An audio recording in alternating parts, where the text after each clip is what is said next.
Rugby union's an amateur game, old boy, and we play for the spirit of the game, and it's Corinthianism. You literally just turned up, played the game, and made your way home afterwards. You couldn't be coached. You couldn't discuss tactics. You were not allowed to get out on the training ground until 3 o'clock on a Thursday afternoon before you played the game on a Saturday. Otherwise, you were cheating. It became increasingly obvious that New Zealand were just completely ignoring this. Newton, out to Malcolm Dick. Dick flying for the line. It's a try to New Zealand. They were so much better than us. Without doubt, one of the sorriest days in the history of Welsh rugby football. WRU had to make changes to progress the Welsh game, and they make the most radical change possible.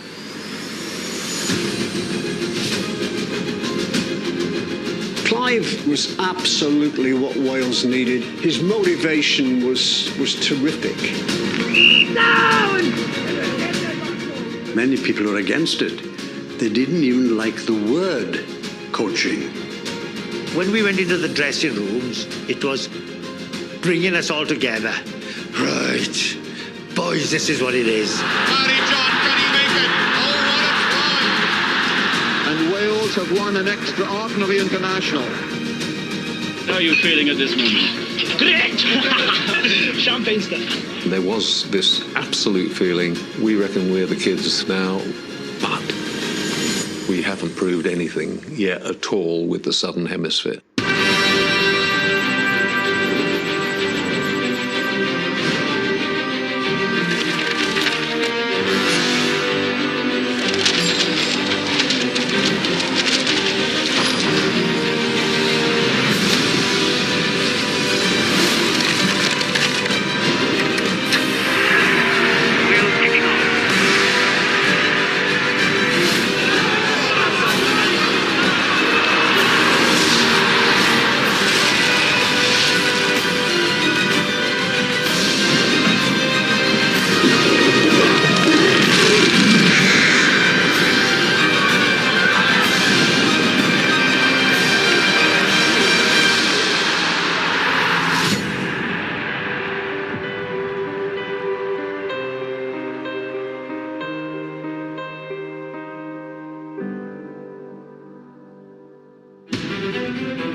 This is Bertrand. Scrum half Max Barrow. Villepreux has got Bougarel outside. That's Bougarel now inside. Elusive running this. Barry John tackling once again. Williams on the interception. John Williams up the line. He's got 5 people inside him. Inside him is Delvin. Denzel Williams. Gareth Edwards on the outside. He must score. And Wales have won the Grand Slam for the first time since 1952.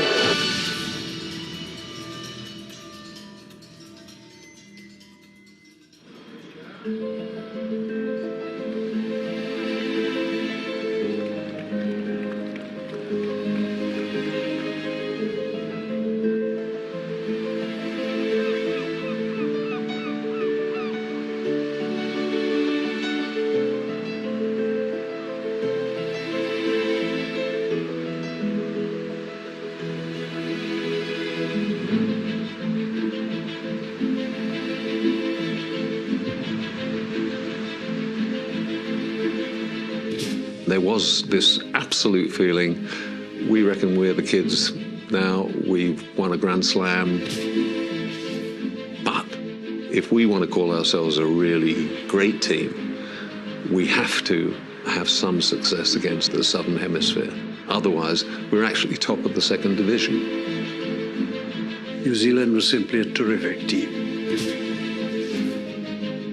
Since I heard my father talk about them, New Zealand was number one.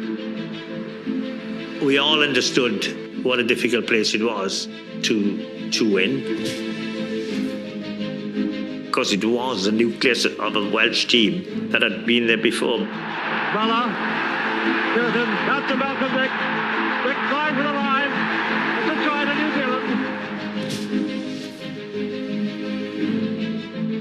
Zealand. All the things that you thought about the All Blacks, the might of it all. It was there times 10. It was disappointing, but I think we learnt a lot from it. We had a lot of intelligent players. They took it on board very, very well, and we became better players because of it.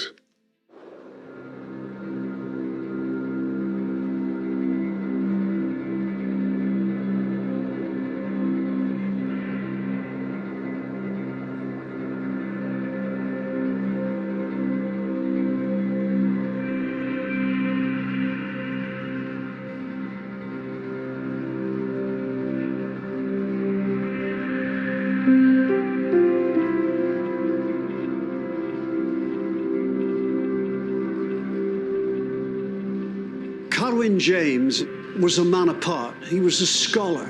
He studied Chekhov and Tolstoy. I mean, how many coaches, not just in Wales, but anywhere, had that kind of culture and literary background? At that time, Carwyn was really respected in Wales. He'd been in the frame for the first coaching role with Wales when David Nash got it, but was deemed too inexperienced. He was also an intellectual, a broadcaster, a politician, but even so, in the kind of broader rugby world, not so well known.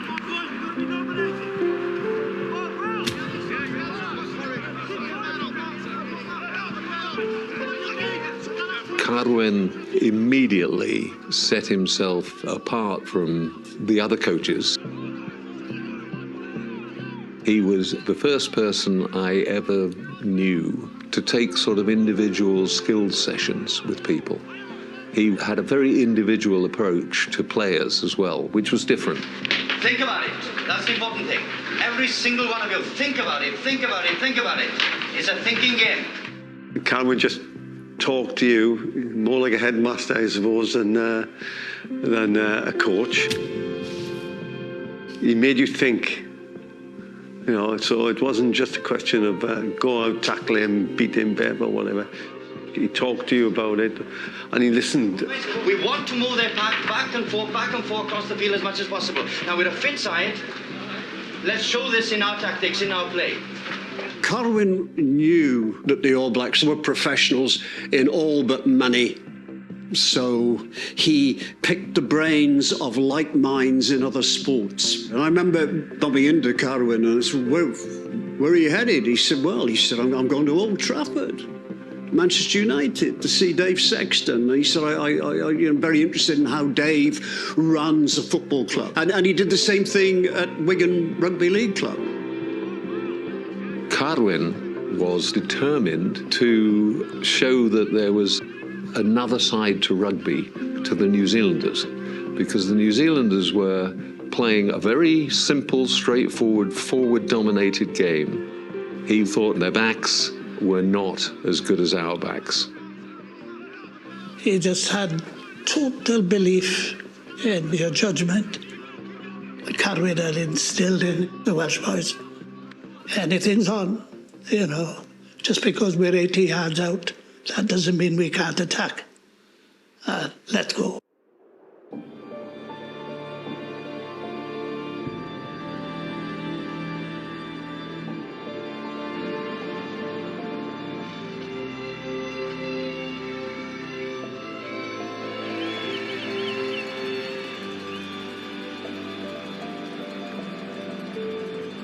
The expectation was very high. The All Blacks don't lose. The fact that the All Blacks had dispatched Wales pretty comfortably, and many of those Welsh players were coming back as Lions, the expectation was we've never lost to a Lions team in the past, and it's just going to happen again.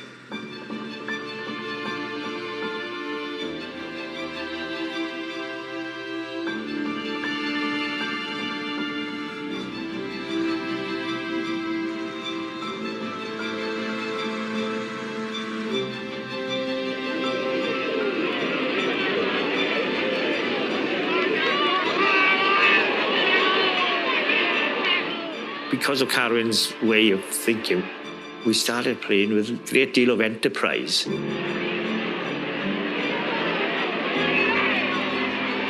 We were encouraged to run the ball. All 30 players wanted to play with the ball in hands. Gibson, here's Dawes, the double round. Pass Cleland. Williams, Bevan.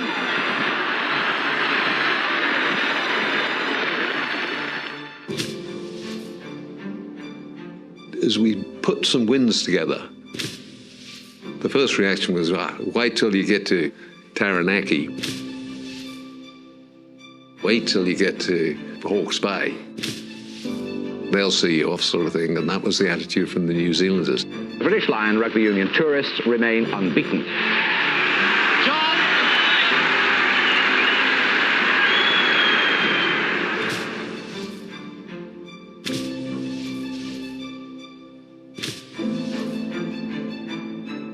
Everybody started talking about Barry, I think, after about 4 or 5 games. Gareth Edwards, he turned, Barry John is outside him, looking for the drop goal. And this time he hits it well.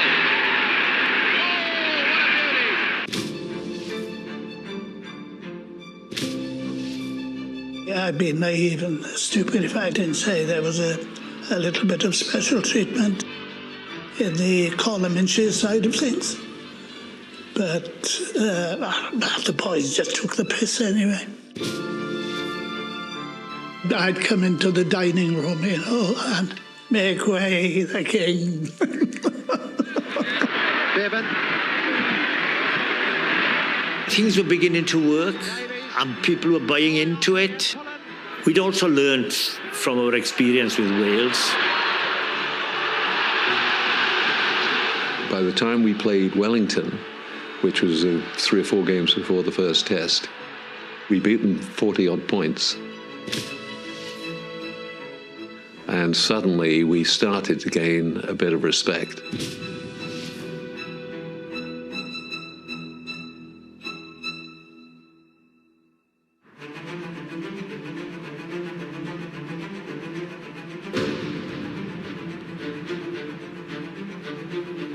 They are our enemies.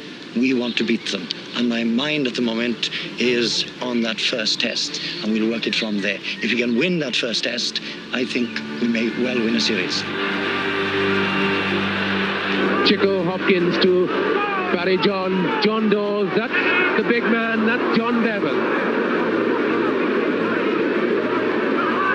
Number 8 for the chance one, here will be a try, it's a try for the Lions, control forward, Ian McLaughlin.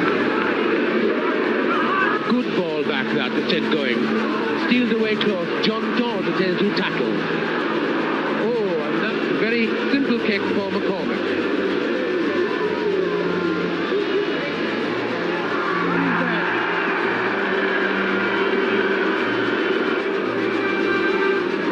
Continuous pressure by the All Black. The defensive line meandered but never broke. We went up and across and dipped here and dipped there, but we never broke. These are the moments for a cool head and a stout heart.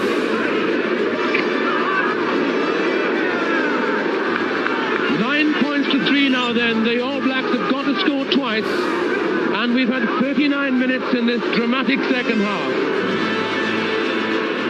Can they do it? Really will be something of an achievement. And that's it! The Lions have won the Test match! What a magnificent victory it's been!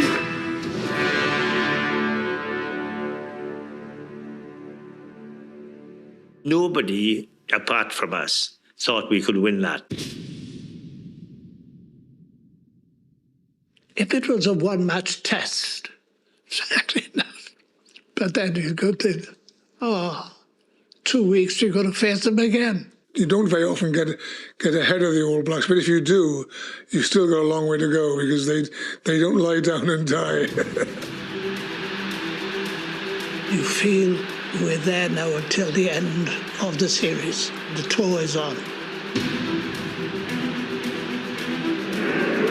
Beautiful channel heel lad. Wiley Holding on the blind side, Burgess. He's only 1 yard there. What a good score! What a brilliant score! Underneath it, the inevitable, the brilliant, the exciting John Williams.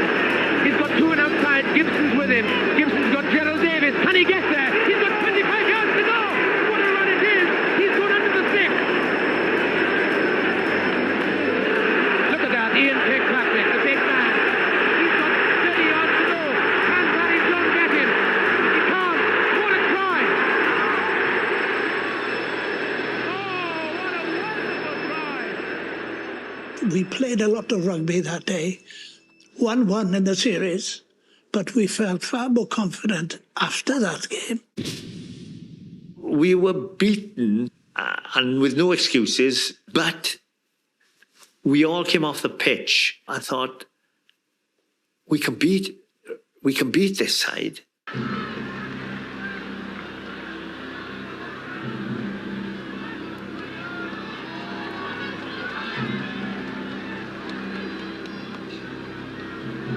We knew that winning the third test was going to be the most important game. The pressure was on. You know, you're playing for the glory of New Zealand rugby.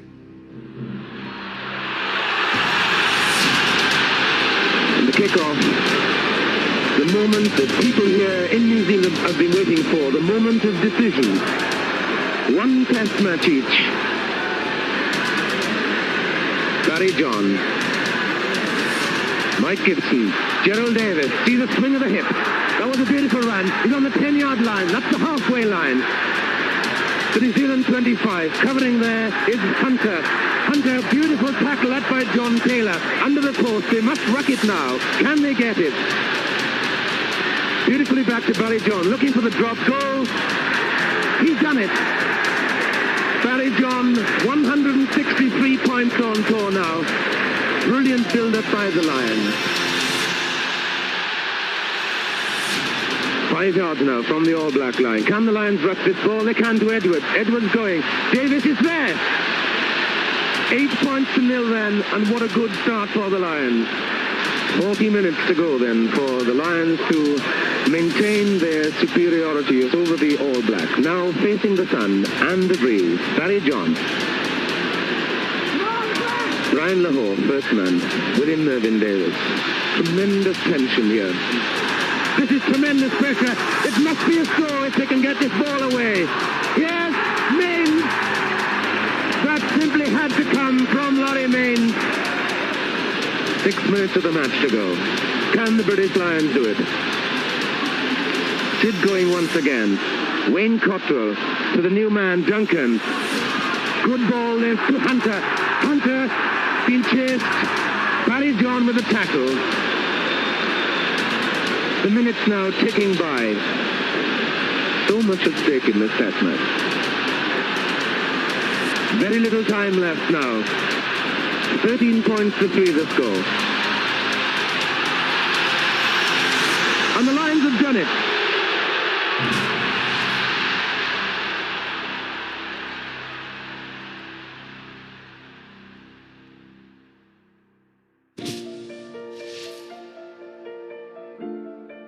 There was disbelief in that, not so much from the fact that what we had achieved, was the fact that the All Blacks now, mathematically, they can't win the series.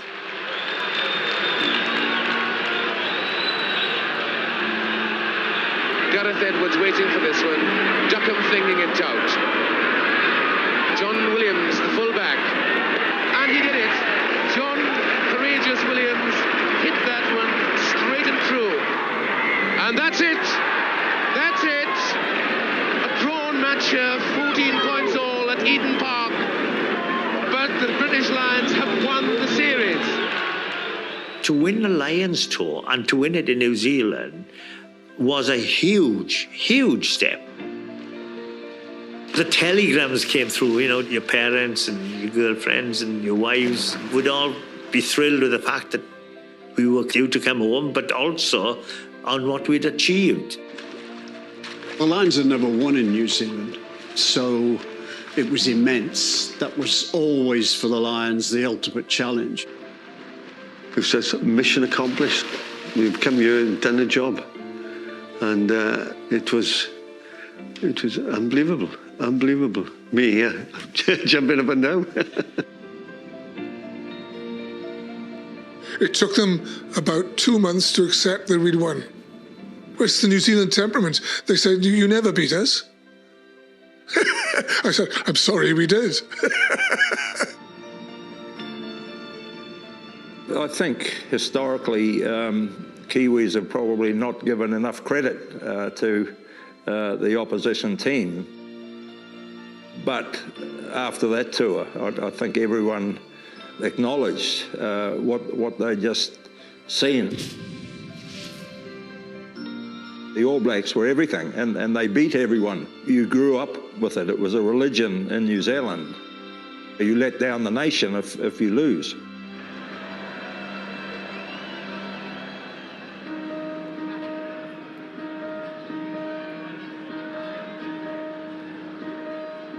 You really didn't have too much of a clue as to how big the impact was back in the UK. The crowds at Heathrow were just huge. I remember one or two of the guys sort of saying, "Well, who the hell's coming through? We thought the Beatles must be arriving," or something like that.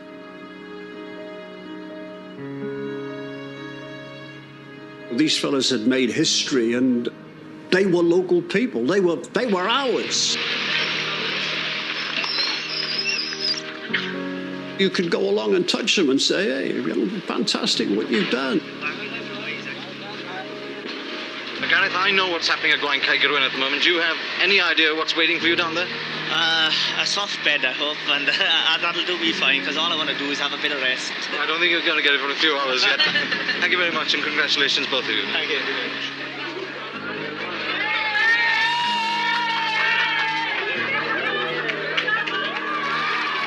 The fame that came with that win in New Zealand surprised a lot of us.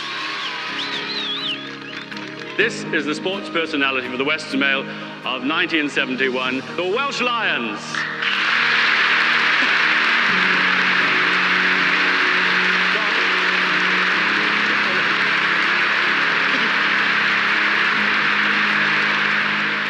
We were invited to Downing Street, we were invited to the Queen's tea parties and things like that. Can you come and open this? Can you come and open that? Can you come and speak at this function? Everybody's life changed, I'm sure. I was working for the Midland Bank, and they realised that he can't do the job of what I was doing before the tour. And you've got 6 months off just to deal with the chaos your life is getting into.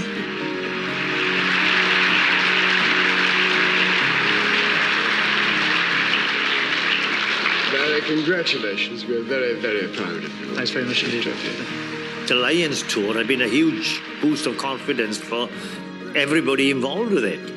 We'd achieved something that no other team had ever achieved. The worry now was, can we maintain it?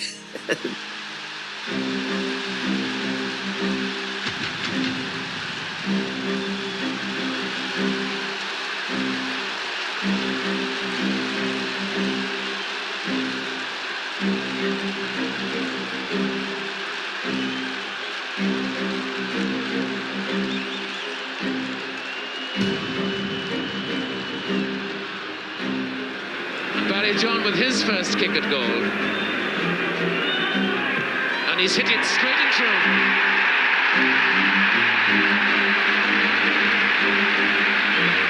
Edwards waiting. John Williams is on this side. What will he do? John Williams has beaten one man. He's going to get there. Williams! Williams!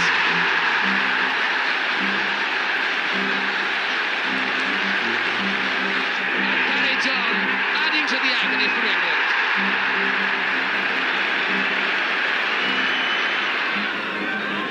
referee looks at his watch and he's seen the time is up.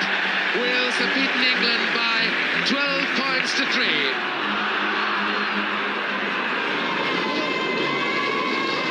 I want to say congratulations. I'm trying to do what the England forwards are trying to do, stop you for a couple of minutes. Do you know why?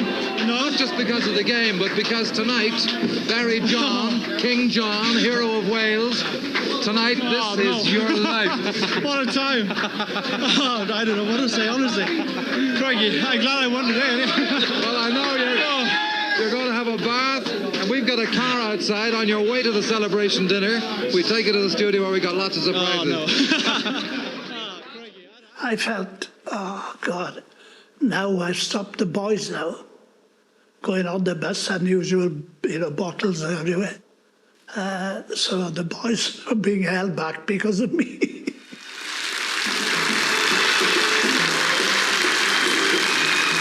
I can tell you, Barry, that I'm very relieved to get you here. Have you recovered from the surprise as you came through that tunnel this afternoon? Well, I thought just playing England would be enough for one day, but this as well, crikey. It's quite something. Anyway, I found it difficult. I felt happier when I was out on the pitch. I felt no one could touch you.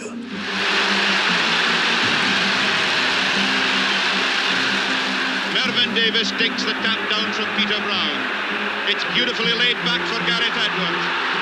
Edwards over the Welsh 10-yard line, over halfway. The kick ahead by Edwards. Can he score? It would be a miracle if he could. He may well get there. And he has.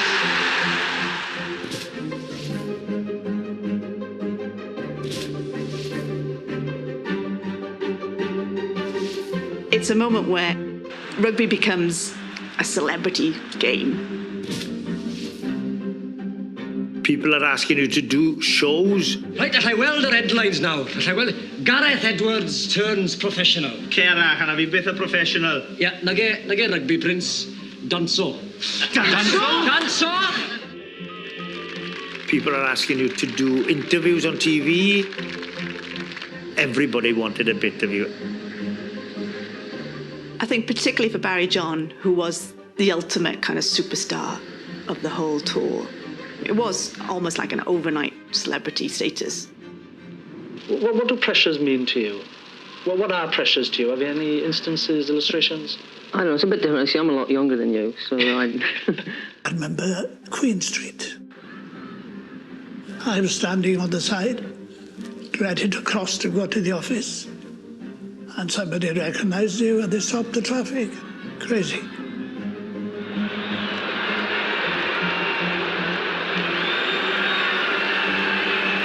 The first one against the head to Barry John. Barry John to Arthur Lewis. Lewis almost to the line. It must be a score for Gerald Davies.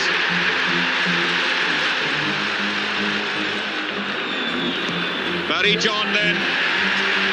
And Barry John now becomes the Welsh player with the record number of points. The referee's whistle goes for no side, and Wales have won a famous victory by 20 points to 6.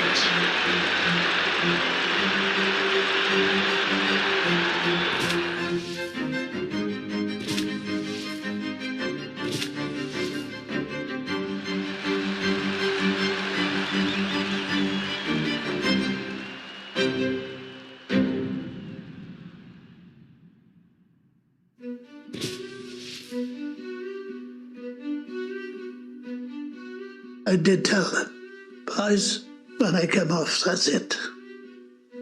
And Gareth, I think Gareth said, well,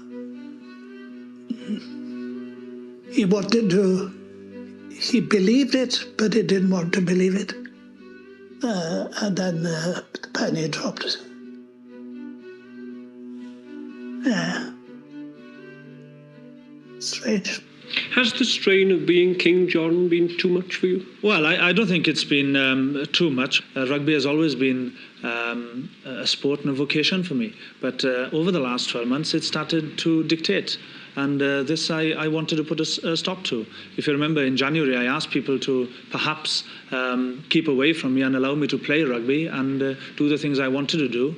But unfortunately, things are back to where they were immediately after the tour. And it's taken a few months, but the decision has been made, and I stick and stand by it now. It was impossible. I remember going up to open one of the Midland Bank in North Wales. And this girl got excited a bit and she curtsied. And then I said, that's it. Enough's enough. You can't have this. You can't, that's total alienation, that was. Total alienation. I respect Barry's decision. He's given it a great deal of thought. And apart from the fact that I'm very disappointed that he won't be playing with me again next year, I wish him all the very best. I thought I could persuade him, and I was disappointed. I wouldn't say I was upset, far from it, because I think, it's everybody's own opinion what he wants to do. I think there were other forces at work. The Daily Express wanted him to be their rugby correspondent, and obviously he couldn't do that job and carry on playing. You had to be fully amateur when it came to money. It was all about the joy, the love of playing the game.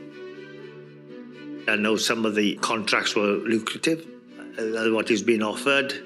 He was being dressed up to sort of model clothes and things like that, which was outside our jurisdiction before, you know what I mean? If you wrote a book, it professionalised you. You couldn't do that. There's no commercial gain for him to keep playing. There's no protection for him to keep being a superstar. What choice do you have? I've got to earn a living, work. I was apparently rugby's first ever superstar. I've got to be fit enough, mentally, physically, to play at the highest level. Well, 3 into 2 don't go. Something's got to give. And is this the first in the series of Barry John books? We hope it is, yes. I would think there will certainly be a number 2, hopefully number 3, 4, 5, and carry on until I retire. Not only from rugby. It's an individual decision of how you see where your future lies. But the obvious question then was, well, who was going to take his place?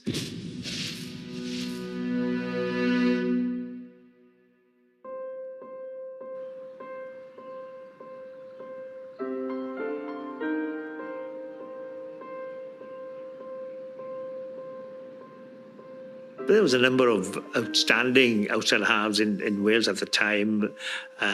Phil Bennett obviously being the leading contender. Phil was different only in as much as there was a humility about Phil, which was endearing. I don't think Phil ever regarded himself as better than the boy from the next village or whatever. I was born really sort of half a mile from the town centre. I lived in the same village all my life, so I probably know most people in the town. To follow Barry John, I mean, that would have made even the most talented person think, oh, I can't step into his shoes. Phil was from Fellinvole, grew up in the 50s. His father was a steel worker, his mother worked in a factory. And Phil, like any typical West Wales kid in the 1950s, sport was a big part of his life. At 15 years of age, he was offered a scholarship. And unfortunately, that coincided. His father was involved in quite a nasty accident in the steelworks. And Phil then had to go out and kind of be the breadwinner for the family. He went to Llanelli when he was about 18, 19, and they weren't a great side. But what they did have was a coach in Carwyn James who enabled them to express themselves, and I think that's what Phil enjoyed. John Thomas, Phil Bennett on the burst. And he's drinking through, and a little kick ahead. A a beautiful piece of individual work. Bennett is over. That is a wonderful solo effort. He wanted to play his own way, to be expressive, to play the way he'd always grown up to play Welsh rugby. It is young Phil Bennett of Llanelli who gets the cap with 1 minute to go. Phil had been part of the Welsh setup for a number of years, so it isn't as if we didn't know him. He had a lot of international experience without actually being the man in the number 10 position, but now this was his opportunity. He was the pretender to the throne, so to speak. He was the one with the pressure.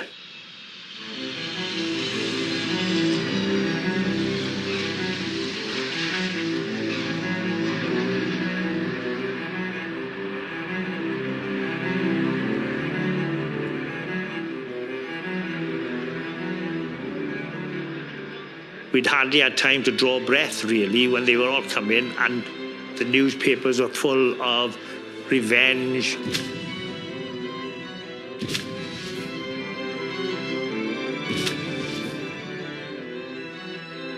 I'd be lying if I said we weren't concerned. The Lions had really torn New Zealand rugby apart. I think smarting is an understatement. They'd have been livid, furious. They take any defeat as a personal insult. A lot of people here, Ian, feel, and probably rightly so, that rugby in Britain is better now than it ever was before. So this must make it more difficult for you.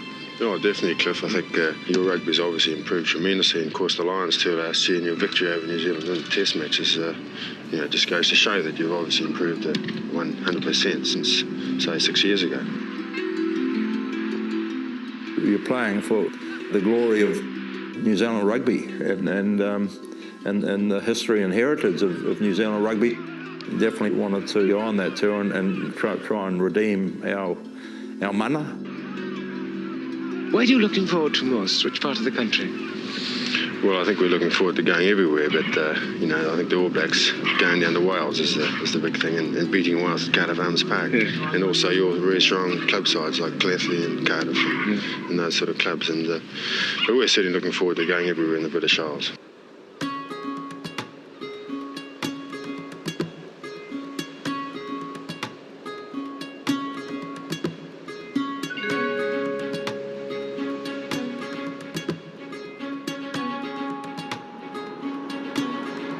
Do you think that Llanelli can beat New Zealand tomorrow? No. Why not? All Blacks too strong and forward for your pack. I think we're too strong for myself. But we've got Carwyn James, man. Well, that won't make a difference. Because you were the coach to the Lions and you're now coach to Llanelli, do you think the All Blacks will perhaps be more determined than ever to beat Llanelli? Well, I think it's perfectly natural, really, that they'll want to do well here. They'll be a little anxious, nervous, and I think it is the time to hit the touring side. And so it's very much on the cards that we could do it here. And I feel, you see, that it's for the Welsh cause. But if Llanelli did well here at Surrey Park, then it'd be easier for Wales to defeat them. And of course, that, after all, is what we all want to see.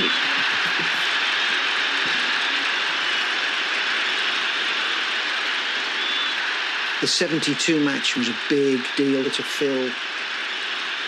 It meant a lot to him to be playing for his local side, his local town, against the best country in the world. That's his view of the post. The dot by the ball is the 10-yard line. Bated breath.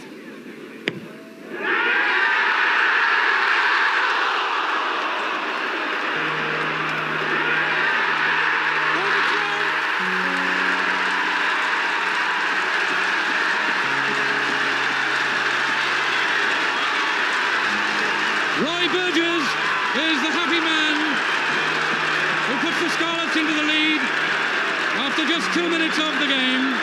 Llanelli 4, New Zealand 0. Bennett hit the crossbar with his penalty attempt. If he puts this over, Llanelli will be 6 up. He does.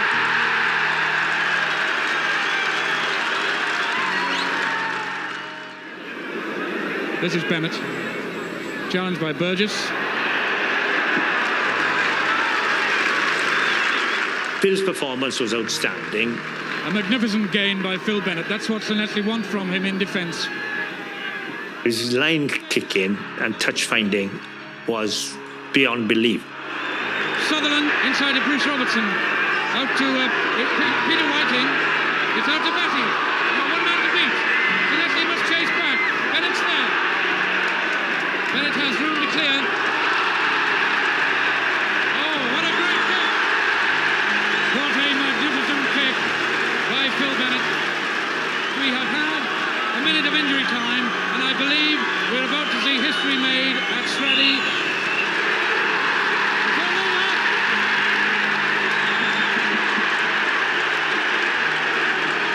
A magnificent and thoroughly deserved victory over Kirkpatrick's 7th All Blacks. How did you go? How do you play Phil Bennett's performance? I mean, Phil was quite superb. I mean, the way he covered at the end and saved the try and got that kick in at a very narrow angle, got us back 35 yards. I've always said that Phil Bennett's the best line kicker in the world. I've never seen a better one. It was front page news, back page news, not just in the Llanelli Star or the Evening Post in Swansea or the Echo or the Argus, but all over the country. Llanelli, club side, have beaten the All Blacks. It was a huge victory. To see Phil playing with such confidence really gave us all a great lift to say that we'll miss Barry, but we've got another star in his place. Easy now, boys.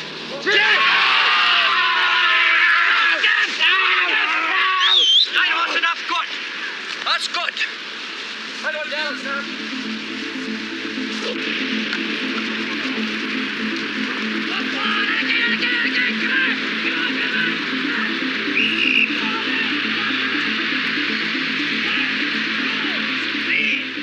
Huge expectation, not least on the part of the players. We really wanted to build on the Lions' success and beat them in Cardiff. This was going to be a chance for Wales to really not just establish ourselves in the Northern Hemisphere, but to show down south we're one of the big fighters. Shine back here then, come on. Come on, quickly, first one to this scrap. Losing to New Zealand for Wales in 1969 out in New Zealand had been a huge disappointment. But here was an opportunity for us to actually get a little bit of revenge for ourselves. But of course, I think the All Blacks were also looking for a little bit of revenge.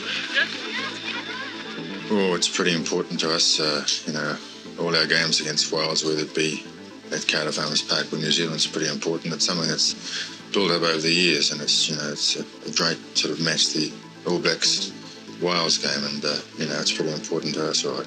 What about the Welsh match? They'll beat Wales. I've never seen a team inspired like Llanelli, and I can't see any team rising to that occasion again. Are you afraid of any facet within the New Zealand game for tomorrow's? No, you just can't be afraid of any facet of rugby football. You just go on there and play to win. The All Blacks will do exactly the same as we do. You want to win the match. It has, of course, created tremendous interest, this particular game against Wales and New Zealand. This is correspondence which I have received for this match alone from all parts of the world. This is only one file. There's another file equally as big, bursting at the seams.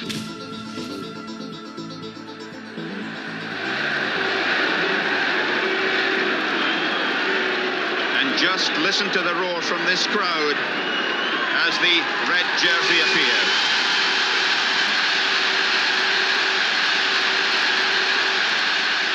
A Welsh side with, in a sense, a new halfback pairing, Phil Bennett with Gareth Edwards. It was a big moment. He was going to be compared to Barry all the time. But Phil wasn't afraid. On the New Zealand 25. Gareth Edwards waits. To Bennett. This is Bergier. Bergier linking up with his forwards. Dave Morris. Feeds out to Shanklin to Williams. Williams to Gerald Davis.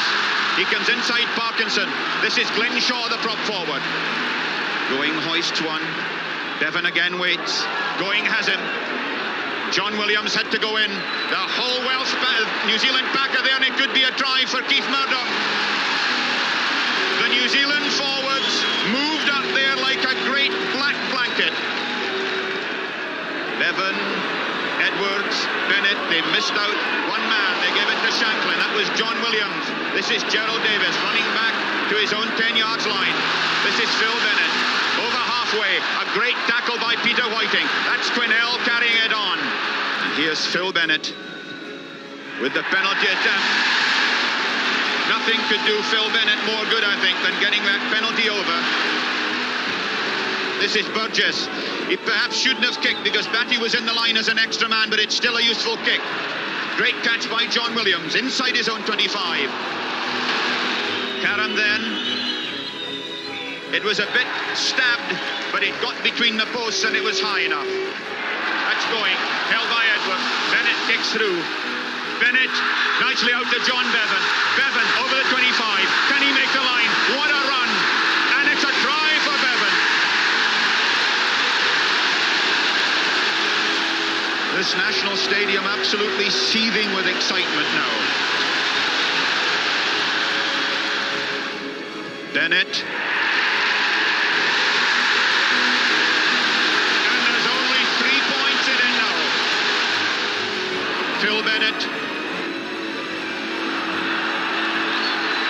Batty calls for it. There's a chance there for Mervyn Davis. The drive there by Delmy Thomas. This could be a try for Wales. Did his momentum take him over?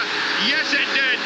And the scorer, believe it or not, is fullback John Williams, but it's been disallowed because it wasn't a momentum try. Time is fading away. And there are just 3 points between them. Williams obstructed again. And what a decision now for Delmy Thomas. Should he go for the penalty goal to tie the score, or should he go for a try to win the match? He's made his decision. Phil Bennett with 4 penalty goals to his credit in the match so far. 1916. What a moment for this little Llanelli standoff. Bennett straight, but just not straight enough. The referee's whistle has gone. The match is over. And New Zealand have won by 19 points to 16.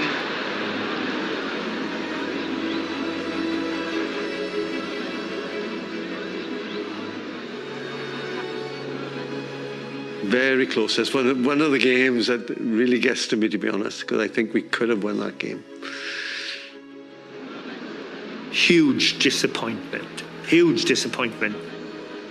I'm not saying we deserved to win. We could have won. Phil hit the ball beautifully. And it shaved the bloody paint off the post.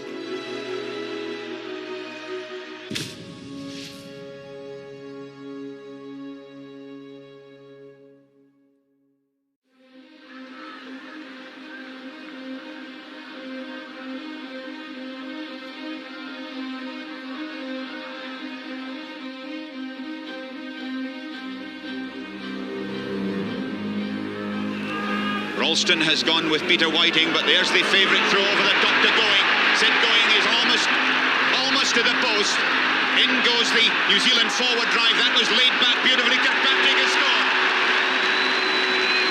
Ian Stevens switching and changing to Bruce Robertson. Robertson, who's big and strong and powerful and who will make a try for Grant Batty, and he has. I guess the way we played didn't really endear us, certainly to the UK public. This is absolutely stupid and silly.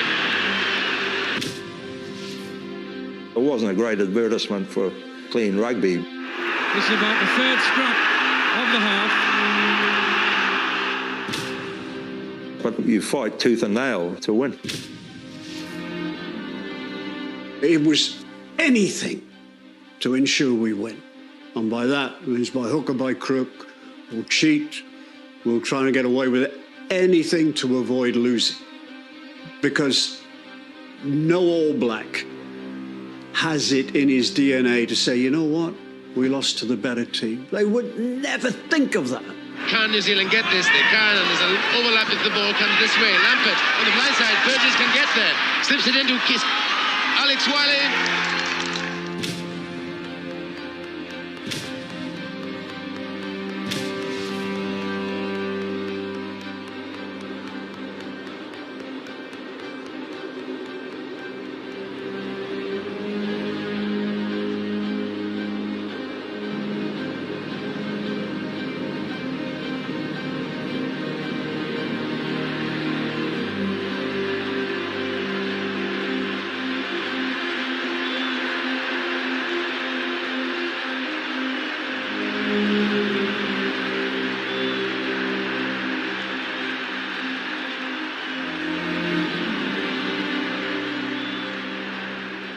Playing for the Barbarians was completely different to playing for the British and Irish Lions. A, in attitude, B, in preparation, which was even worse than our preparation in early days in Wales. We were concerned that we were going to be blasted with a team that had been together for 3 months.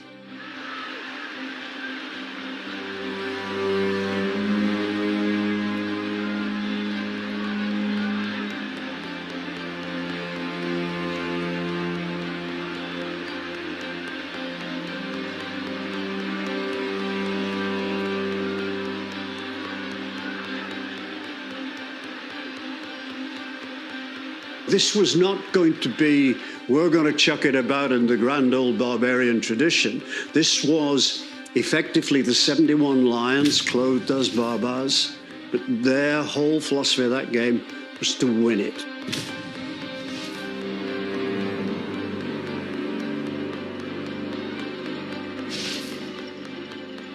They were concerned that it was a 5th test match. We were concerned that we hadn't had a chance to sort of pull ourselves together to prepare for it. We had to beg them, really, if we could have a run out. Oh, yes, you can have a run out in Penarth. What about having Carwyn James to prepare? Oh, no. Over our dead bodies. Eventually, they succumbed to that by saying, all right then, but he's not allowed on the field.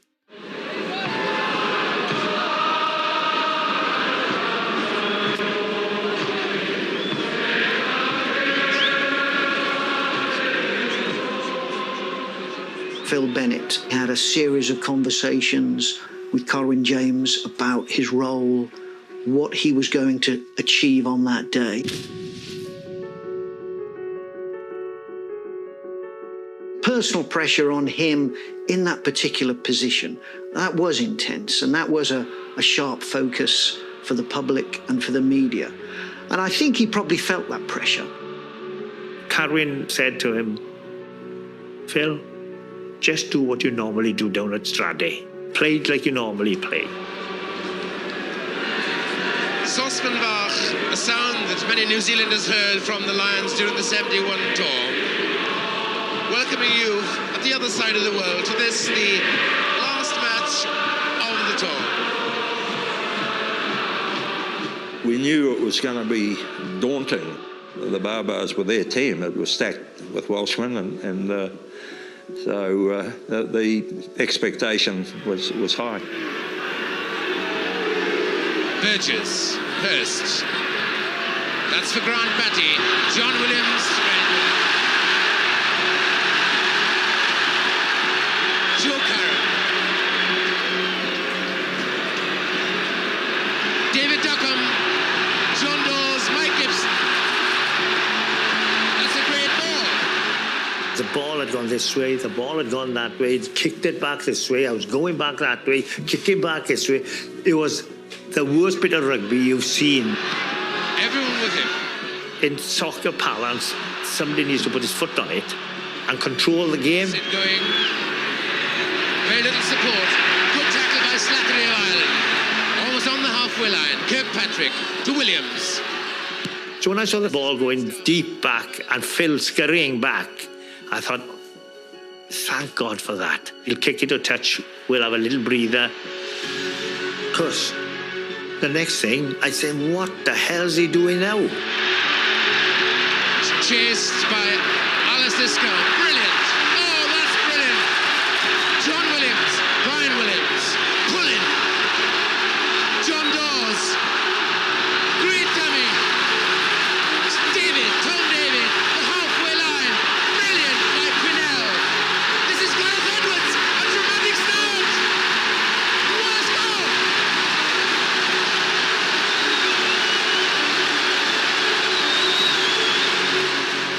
It was the impetus that really set us up for the whole match. That game absolutely made Phil Bennett. His own confidence soared. It was an opportunity to express himself and themselves as a team in the way that they wanted to play rugby. Here's Dawes. This is John Bevan. Williams can't get him. So strong, this fellow. What a throw! Hurst. This is Karam in the line. Williams in the line. Can he get there? He's got great speed. Grant Batty is in. Gibson. Slattery to John Williams.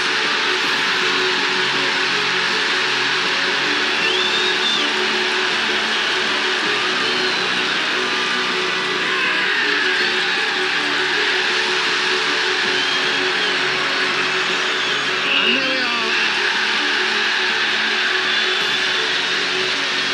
This has been a great occasion. Let me not say a word now as we listen to this crowd and we watch some of the greatest players of the decade, indeed of all time.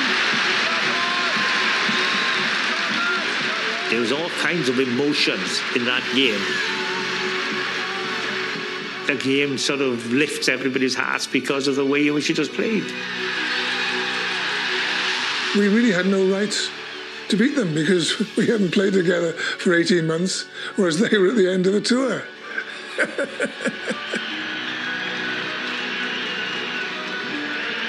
And so it was a period where briefly rugby in these islands was top dog. The best rugby wasn't in New Zealand or South Africa, it was in the British Isles. It caught the public imagination. But of course, success brings its own penalties. What a great move, he gives it to Ralston. Ralston to Duckham. Duckham's going to score. What a try. The whole Welsh team has gone so cocky, they think they can beat everybody. Sporting public's pretty fickle. You've set standards, boy, and you've got to maintain them. Other sides were getting better and preparing more and more, possibly working us out.